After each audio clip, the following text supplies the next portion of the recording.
여호와여 나의 말에 귀를 기울이사 나의 심정을 헤아려 주소서. 나와 나의 하나님이여 내가 부르짖는 소리를 들으소서. 내가 주께 필요하나이다. 여호와여 아침에 주께서 나의 소리를 들으시리니 아침에 내가 주께 기도하고 바라리이다. 주는 제약을 통과하는 힘이 아니시니 악이 주의 함께 어울리지 못하리라. 오만한 자들이 주의 목전에 서지 못하리이다. 주는 모든 행악자를 미워하시며 거짓말하는 자들의 멸망시키시리다. 여호와께서는 피를 흘리는 자와 속이는 자를 싫어하시나이다. 오직 나는 주의 풍성한 사랑을 힘입어 주의 집에 들어가 주를 경외함으로 성전을 향하여 예배하리이다. 여호와여 주의 어디를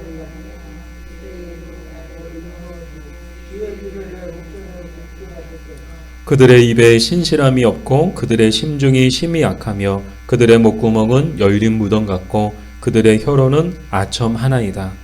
하나님이여 그들을 정죄하사 자기에게 빠지게 하시고 그 많은 형을 넘어게 하나 그들을 쫓아내소서. 그들이 주를 대역하느니라. 그러나 주께 피하는 모든 사람은 다 기뻐하며 주의 보호로 말미암아 영원히 기뻐 외치고 주의 이름을 사랑하는 자들은 주를 즐거워하리이다. 여호와여 주는 의인에게 복을 주시고 방패로 한같이 은혜로 그를 호위하시리이다. 아멘. 기도하겠습니다. 하나님 감사합니다. 저희들 사랑해 주셔서 오늘도 은혜 보좌 앞으로 하나님을 예배하는 거룩하고 복된 자리 가운데로 저희들을 불러주셔서 감사합니다. 오늘도 하나님의 말씀을 듣습니다. 말씀 전하는 부족한 종 감춰주시고 온전히 말씀과 성령으로 우리 모두에게 말씀하여 주시옵소서. 예수님의 이름으로 기도드립니다. 아멘.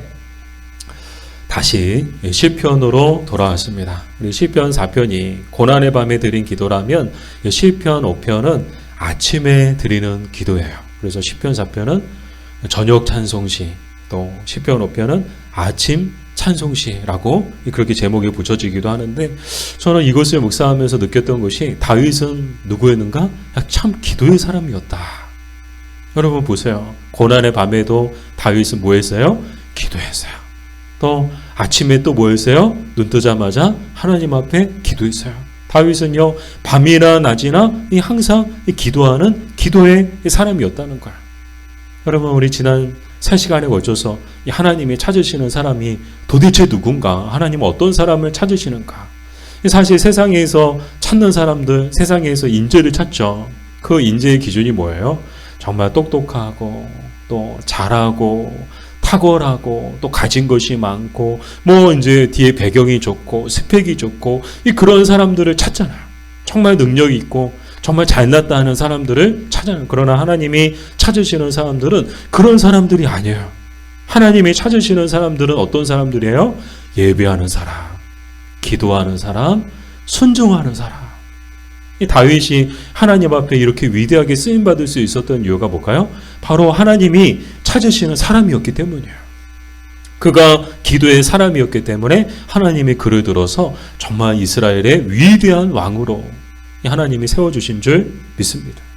그럼 다윗이 어떻게 이렇게 기도의 사람이 될 수 있었을까? 그 배경을 살펴보니까 그가 살아온 삶의 환경 때문이었음을 알게 되는데요. 어렸을 때부터 이 다윗은요, 호락하지 않았어요. 어렸을 때부터 다윗이 했던 일은 목동으로 양떼를 돌보는 일을 했는데, 그 역사적인 사건이 있었죠. 사무엘 선지자가 이 다윗의 집에 방문했죠. 기름 부을 자를 찾아서 사울 왕에 이어서 이스라엘 왕이 될 사람을 찾아가지고 이 다윗의 집에 왔을 때, 이 다윗이 있었어요? 없었어요. 그 형들만 다 모여 있었어요. 다윗만 빼고 그 형제들이 다 모여 있었던 거야. 그때 다윗은 뭐 했어요? 밖에 친구들하고 놀고 있었어요? 아니요. 양떼들을 돌보고 있었다는 거예요. 이것만 놓고도 우리가 알 수 있는 것이 무엇인가 하면 정말 양떼를 돌보는 일에도 다윗은 혼자서 했다는 거예요. 뭐 누구 하나 도와주는 사람 없고요. 아버지나 뭐 형들이 같이 뭐 돌봐주고 뭐 정말 얼마나 편했을까요? 뭐 형이나 아버지 계시면 뭐 같이 뭐 양떼를 돌본다고 하지만 뭐 정이 아니고 부니까 뭐 내가 책임지는 게 아니고 그냥 난 도와주는 거니까 뭐 설렁설렁 해도 아마 괜찮았을 거예요. 그러나 형들 하나도 없어요. 이 어린 다윗이 홀로 양떼를 돌봐야 되는데 과연 이 일이 쉬운 일이었을까요? 이 세상에 쉬운 일은 없더라고요. 혹시라도 양떼가 길을 잃기라도 하면 어쩌나, 혹시라도 사자나 늑대가 나타나면 어떻게 하나, 이 얼마나 두렵고 떨렸을까요? 그리고 기도를 안 할 수밖에 없는 상황이 그렇게 만들어졌던 것이죠. 그러니까 어렸을 때부터 정말 양떼를 돌보면서부터 다윗이 뭐였을까? 계속 하나님을 찾았겠죠. 하나님, 양떼들을 잘 돌봐야 되는데 하나님 저에게 지혜를 주시고 하나님 능력을 주시고 저에게 가르쳐 주시고 도와주셔서 정말 이 양떼를 잘 돌보게 해주시고, 또 혹시라도 사자나 늑대가 나타나면 또 어떻게 해야 돼요? 그냥 보고만 있을 수 없잖아요. 막 사자가 나타나서 막 양을 물어가는데 그걸 보고만 있을 수 없잖아요. 왜요? 내가 책임을 져야 되는데, 양떼를 지켜야 되는데. 그래서 그런 때에는 어떻게 했습니까? 이 어린 다윗이 막 이 맹수들과 맞서서 싸워야 했던 그런 시절들이 있었죠. 이런 환경이 다윗을 어렸을 때부터 기도의 사람, 용사 중에 용사로 만들었을 것입니다. 또한 사울 왕에게 쫓기는 도망자의 삶을 살 때도 다윗은 밤이고 낮이고 기도할 수밖에 없었을 거예요. 왜요? 매일매일이 살얼음판을 걷는 것처럼 언제 잡혀서 죽을지 모르는 그런 운명이었거든요. 언제 잡혀서 죽어도 자연스러울 정도로 이 다윗은요, 사울 왕에게 정말 오랜 시간 쫓기고 늘 죽음의 두려움 가운데 그 죽음의 두려움이 그림자처럼 따라다니는 삶을 살아야 됐으니, 여러분 생각해 보세요. 기도를 안 할 수가 있는가? 매일매일 기도할 수밖에 없는 거예요. 눈 뜨면 기도하고, 또 눈 감기 전에 기도하고, 어디를 가든지 기도하고, 기도할 수밖에 없었죠. 그렇게 우여곡절 끝에 사울 왕이 죽고 그가 이스라엘의 왕이 되었을 때 어쩌면 이제 한숨 돌리고 더 이상 도망 다니지 않아도 되겠다. 근데 웬걸요? 제2, 제3의 사울 같은 대적과 원수들이 등장해가지고 또 다윗을 죽이려고 또 쫓아다니잖아요. 이 도망자의 삶이 이 왕이 돼서도 계속 되는 거야. 왕이 되기 전에도 도망 다녔고요. 왕이 된 이후에도 여러 번, 심지어 자기 아들한테 쫓기면서 자기 아들이 자기 아버지 죽이겠다고 쫓아다니는 그런 기가 막힌 일들을 겪어야 되니, 여러분 생각해 보세요. 기도를 안 할 수가 없나? 이런 환경들이 정말 다윗을 기도의 사람, 또 용사 중에 용사가 되게 한 줄 믿습니다. 오늘 시편 5편은 바로 그 대적과 원수들 때문에 드리는 기도인데요. 우리 3절 말씀을 다시 한번 읽어볼게요. 우리 3절. 여호와여, 아침에 주께서 나의 소리를 들으시리니 아침에 내가 주께 기도하고 바라리이다. 아멘. 이 다윗은 고난의 그 기쁜 밤에 기도함을 통해서 평안히 눕고 잠들었습니다. 근데 아침에 눈을 떴을 때 정말 상황과 환경은 달라진 게 없어요. 마치 어제 일들이, 지난 일들이 그냥 꿈만 같았으면 좋겠다. 그래서 눈 뜨면 그 모든 고통과 그 모든 어려움들, 그 모든 그 상황과 환경들이 정말 180도 바뀌었으면 좋겠다. 근데 웬걸요? 바뀐 건 아무것도 없어요. 여전히 쫓기고 있고요. 여전히 대적과 원수들의 살기가 등등했습니다. 아침에 차가운 공기가 다윗을 감싸기도 전에 대적과 원수들의 살기가 다윗을 먼저 감싸는 아침이었죠. 매일 아침마다 대적과 원수들의 살기가 가장 먼저 다윗을 감싸는 거예요. 이에 다윗은 아침부터 기도하지 않을 수 없었는데요. 그런데 그 아침에 어떤 기도를 드렸는가? 우리 8절의 말씀인데, 우리 8절 말씀을 같이 한번 읽어볼게요. 여호와여, 나의 원수들로 말미암아 주의 의로 나를 인도하시고 주의 길을 내 목전에 곧게 하소서. 아멘. 자, 이 기도는 한마디로 공경에 빠져있는 자신에게 하나님께서 구원의 길을 열어주시고 축복의 길을 가게 해달라는 이 기도인데요. 여기서 주목할 것이 있는데 그게 뭔가 하면 나의 원수들로 말미암아 라는 고백이에요. 근데 이 고백이 어떤 고백인가 하면 일종의 감사의 고백인 거예요. 바꿔 말씀을 드리면 나에게 대적과 원수들이 있어서 주님 감사합니다. 이 말이 무슨 말인가? 다윗을 다윗 되게 하고 다윗을 기도의 용사가 되게 하고 다윗을 용사 중에 용사가 되게 했던 그 배경에는 누가 있었는가 하면 바로 대적과 원수들이 있었다는 거예요. 이 대적과 원수들이 있었기 때문에, 사자와 늑대와 같은 맹수들이 있었기 때문에 다윗은 기도하지 않을 수 없었던 것이죠. 그리고 그 맹수가 나타나도 싸우지 않으면 안 돼. 그런 상황들이 있었기 때문에 용사 중에 용사가 될 수 있었다는 고백이에요. 그러니까 대적과 원수들이 없었다면 이 다윗은 결코 기도의 사람 또 용사 중에 용사가 될 수 없었다는 그런 고백을 하고 있는 거예요. 그래서 그들로 말미암아 그 대적과 원수들로 말미암아 정말 하나님의 그 은혜가 자기에게 임해서 내가 기도의 사람이 되고 내가 또 용사 중에 용사가 되고 또 지금까지 올 수 있었던 것에 대해서 하나님 앞에 감사하는 이 기도를 하고 있는 것입니다. 정말 그렇지 않나요? 정말 양떼를 돌볼 때 정말 사자와 맹수와 같은 늑대와 같은 그런 맹수들이 없었다면 다윗은 기도하지 않았을 거예요.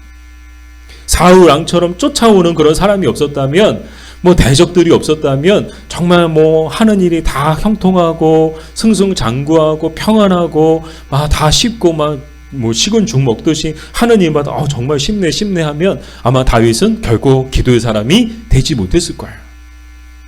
대적과 원수들이 없었다면 결코 싸움에 능한 골리앗을 쓰러뜨리는 용사도 될 수 없었을 것입니다.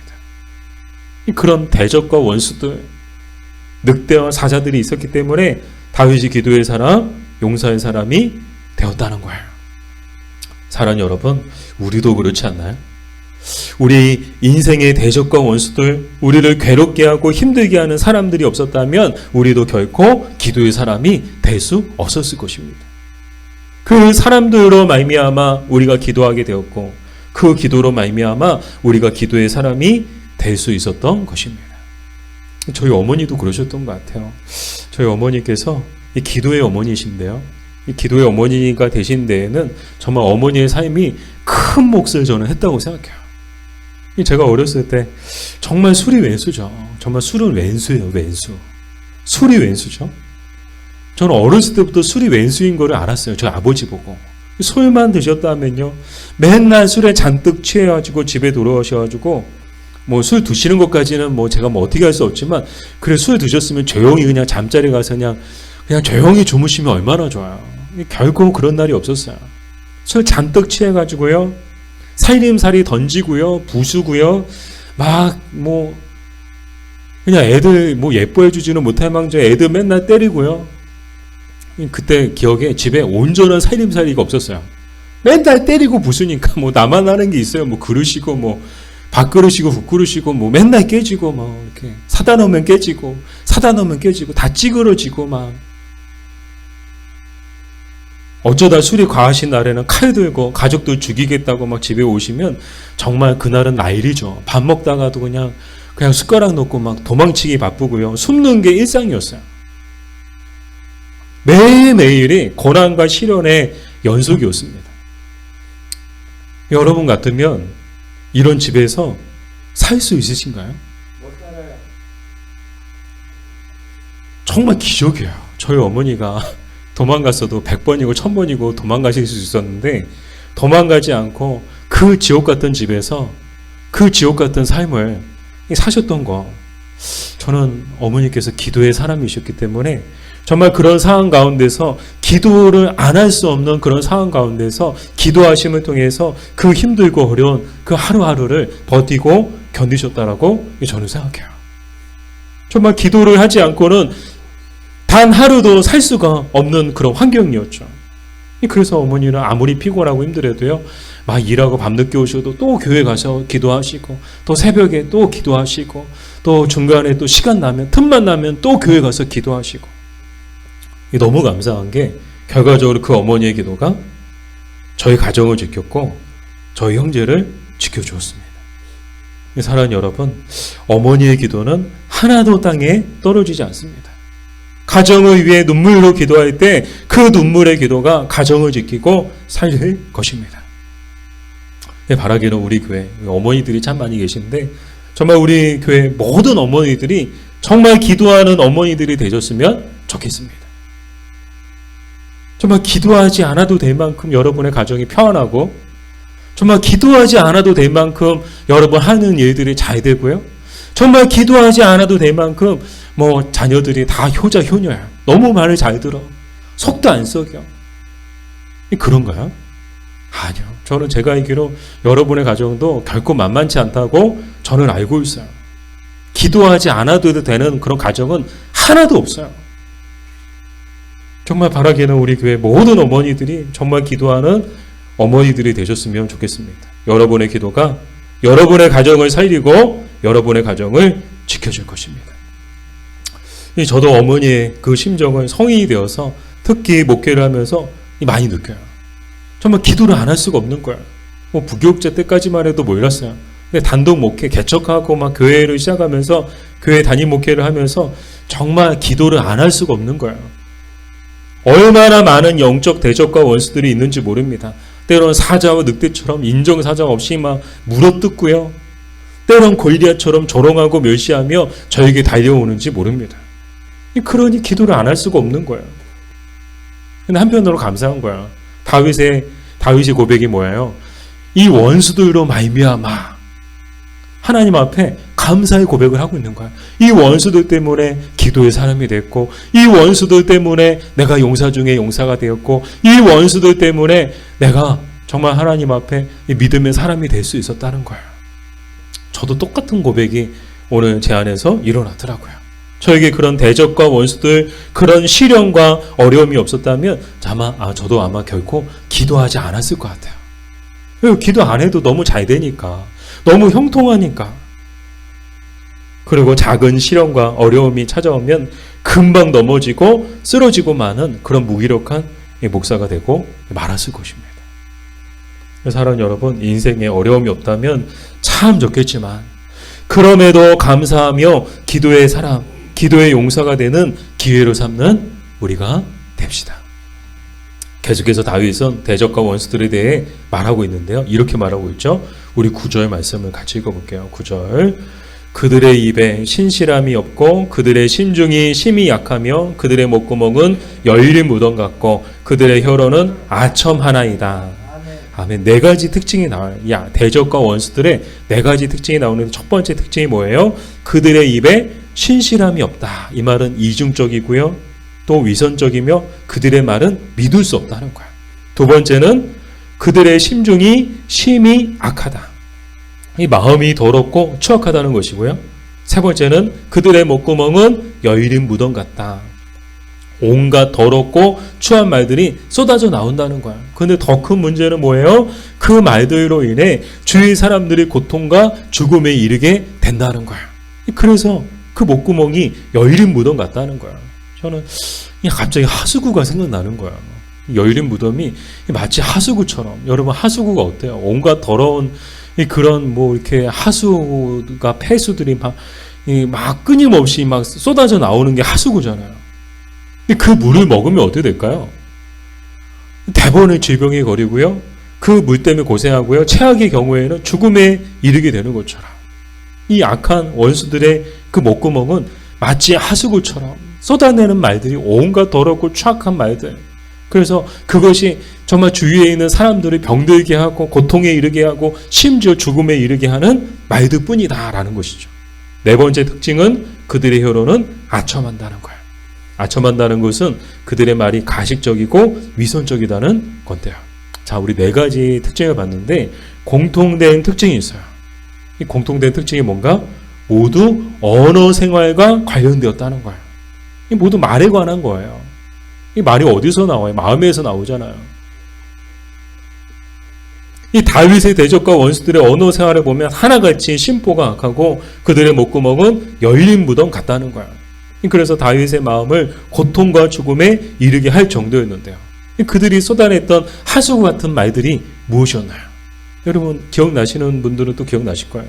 이 다윗을 향해서 쫓겨다니는 다윗, 가뜩이나 막 쫓겨다니고 괴롭고 힘든데 그런 다윗을 향해서 사람들이 했던 말이 뭐예요? 꼴 좋다. 거 봐라. 내 그럴 줄 알았다. 하나님도 너를 버렸다. 그렇게 사느니 차라리 죽는 게 낫다. 나 같으면 벌써 죽었다.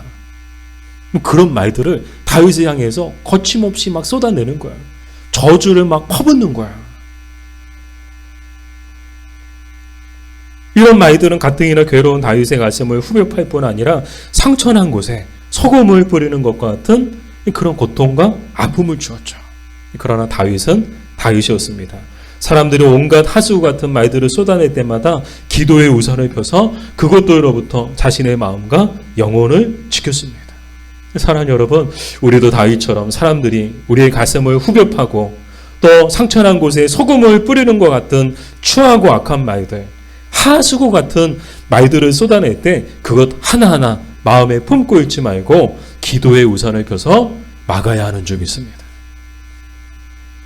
막 그들은 뭐 사람들이 막 하수 같은 말들 막 우리에게 막 쏟아내면 기도의 우산을 펴서 막아야죠. 아무리 강한 비가 쏟아져도 우산만 있으면 우리 몸에 비가 젖지 않는 것처럼, 우리 몸을 보호해 주는 것처럼 우리가 기도의 우산을 펼 때 기도의 우산이 우리의 마음과 영혼을 지켜줄 것입니다. 그리고 다윗은 이렇게 기도하죠. 우리 10절 말씀을 읽어볼게요.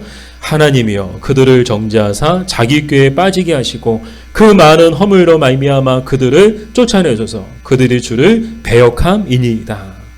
아멘. 자기 꾀에 그들이 넘어가게 하시게, 그들의 말이 그들에게로 돌아가게 하시기를 기도하고 있는 거예요. 이 결과만 보면 어떤가? 그대로 되었습니다. 다윗의 기도대로 된 거예요. 하수구처럼 온갖 더럽고 추악한 말들을 쏟아냈던 자들 모두 그들의 말이 그들을 삼켜버렸는데요. 이 대표적인 사람이 시므이죠. 이 시므이가 누군가 하면 다윗이 막 쫓겨다닐 때 다윗을 따라가면서 다윗을 괴롭게 했던 사람이 이 시므예요. 정말 나쁜 사람이죠. 따라다니면서 막 저주하고요. 따라다니면서 괴롭게 하고요. 따라다니면서 힘들게 하는 아주 나쁜 인간이에요. 심보가 아주 못됐어요. 정말 목구멍이 열린 무덤 같은 자였어요. 어떻게 됐을까요? 열왕기상 2장 44절 말씀. 같이 읽겠습니다. 왕이 또 시므에게 이르되 내가 내 마음으로 아는 모든 악 곧 내 아버지에게 행한 바를 내가 스스로 아나니 여호와께서 내 악을 내 머리로 돌려 보내시리라. 아멘. 결국 어떻게 됩니까? 그 저주가 자기에게로 돌아가 버리는 거예요. 하나님이 그 저주를 돌려서 이 시므이가 당하게 하시는 거예요. 결국 시므이는 비참한 죽음을 맞게 됩니다. 사랑하는 여러분, 여러분의 언어 생활은 어떤가요? 여러분의 입에 신실함이 있나요? 이중적이지 않고 위선적이지 않으며 믿을 수 있나요? 여러분의 심중은 어떤가요? 악한가요? 아니면 선한가요? 여러분의 목구멍은 어떤가요? 열린 무덤처럼 마치 하수구처럼 입만 열었다 하면 거짓말과 자기 자랑을 쏟아내고 입만 열었다 하면 불평과 원망을 쏟아내며 입만 열었다 하면 남을 무시하고 흉보한 말들을, 그런 말들과 같은 더럽고 추악한 말들을 쏟아내고 있지는 않나요? 뿐만 아니라 그 말들로 인해 주위 사람들을 고통과 죽음에 이르게 하고 있지는 않나요? 그 더럽고 추악한 말들로 인해서 주위 사람들, 주변 사람들이 정말 아파하고 고통스러워하고 정말 죽음에 이르고 있지는 않나요? 사랑하는 여러분, 바라기는 우리의 표현이 좀 그렇지만 우리의 목구멍이 열린 무덤이 아니라 열린 천국문이 되었으면 좋겠습니다. 우리의 목구멍이 열린 무덤이 아니고 열린 천국문이 되었으면 좋겠습니다. 입만 열었다 하면 하나님과 하나님의 나라가 나오고, 입만 열었다 하면 감사와 찬양이 나오고, 입만 열었다 하면 사랑과 축복의 말들과 같이 온갖 선하고 아름다운 말들이 우리 입에서 쏟아져 나왔으면 좋겠습니다. 이게 열린 천국문 아니에요? 그 사람이 말만 했다 하면 천국을 마치 보게 되는 것 같아요. 천국이 막 우리에게 임하는 것 같아요. 뭐 이왕 한 번뿐인 삶을 우리가 살아가고 정말 우리 정말 믿는 자로서 우리의 입술, 우리의 목구멍이 열린 무덤이 되어서야 될까요? 열린 천국문이 되었으면 좋겠어요. 그래서 그 말들을 통해 우리 주위의 많은 사람들에게 위로와 기쁨을 주고 그들을 생명으로 인도하는 우리가 됩시다. 우리 옆에 분과 인사할까요? 사랑하고 축복합니다. 사랑하고 축복합니다. 네, 우리 또 한 번 더 인사할까요? 열린 천국문이 됩시다. 열린 천국문이 됩시다. 정말 우리의 목구멍이 또 우리의 삶이 열린 천국문이 될 때 정말 여러분을 통해서 죽어가는 많은 사람들이 정말 구원받게 될 줄 믿습니다. 그 천국문으로 들어가게 될 줄 믿습니다. 자, 마지막으로 다윗의 기도는 어떻게 끝나고 있는가? 우리 11절, 12절 말씀을 연속해서 읽어볼게요. 그러나 주께 피하는 모든 사람은 다 기뻐하며 주의 보호로 말미암아 영원히 기뻐 외치고 주의 이름을 사랑하는 자들은 주를 즐거워하리이다. 여호와여, 주는 의인에게 복을 주시고 방패로 한같이 은혜로 그를 호위하시리이다. 아멘. 자, 다윗의 마지막 기도 어떤가요? 비록 공경에 빠져 있지만 그럼에도 불구하고 하나님께서 피난처가 되셔서 반드시 자신을 보호해 주실 것을 믿음으로 고백하고 있습니다. 사랑하는 여러분, 하나님은 우리의 유일한 피난처이십니다. 어떠한 환란 가운데서도 우리가 피할 수 있는 최고의 피난처이십니다. 주께 피하기만 하면 하나님께서 반드시 은혜로 우리를 보호해 주실 것입니다. 기도하겠습니다. 아버지, 다윗처럼 밤에도 기도하고 낮에도 기도하는 기도의 사람이 되게 하여 주시옵소서. 또한 우리의 마음이 선하고 우리의 목구멍은 열린 천국문이 되게 하여 주시옵소서. 그래야 하나님을 기쁘시게 하고 사람들을 행복하게 하는 우리가 되게 하여 주시옵소서. 예수님의 이름으로 기도드립니다.